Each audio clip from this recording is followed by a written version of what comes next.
그리움의 여정을 찾아서 제2권 3. 아린 기억 속의 학창시절. 소제목 생선목이 뭐라고. 이번 글은 글이 좀 길어서 두 번에 걸쳐서 촬영을 하고자 합니다. 생선목을 어릴 땐 오뎅이라고 하였고 지금도 오뎅이라는 단어를 사용하고 있는 경우가 많다. 초등학교 6학년 때 선치는 나를 마산의 고모님 집으로 전학을 보내신다. 시골에서의 생활보다는 도시에서 공부를 하는 것이 나의 미래를 위해 좋다고 결정을 하신 것이다. 초등학교 6학년이면 13세, 한참 부모님의 손길이 필요한 시기이다. 나중에 안 일이지만 마산엔 고모님이 계셨는데 나를 마산으로 전학을 시켜서 공부를 시키시겠다고 고모의 오빠, 즉 순친에게 이야기를 하게 된다. 고모나 순친은 쉬운 결정이 아니었을 것이다. 하지만 어른의 결정으로 마산으로 전학을 가게 된다. 매일매일 부모님이 보고 싶었고 고모님은 조카가 잘 되기를 바라는 마음으로 잘못했을 때 야단을 치셔서 바르게 자라기를 바랬을 것이다. 하루는 야단을 맞고 마산의 산호공원에 가서 한참 울게 된다. 그 이후 시간이 늦어 낯설고 모르는 곳으로 산을 내려왔는데 나중에 알고 보니 공동매질을 가로질러 내려오는 것이다. 초등학교 6학년 시절 쉬운 경험은 아니었다.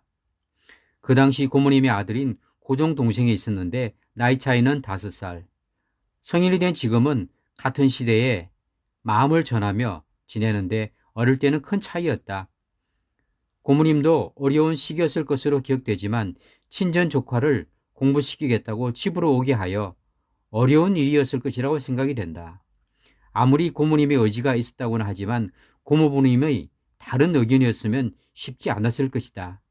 지면을 통하여 지금이라도 그 고마움을 전할 수 있어 다행이다.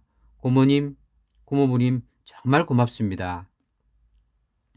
고모집은 마산시 회원동의 단독주택이었는데 방이 4개, 화장실이 재래식으로 1개, 부엌과 욕실이 각각 1개 있었고 방 2개는 사용을 하시고 나머지 2개는 세를 준 곳으로 기억된다.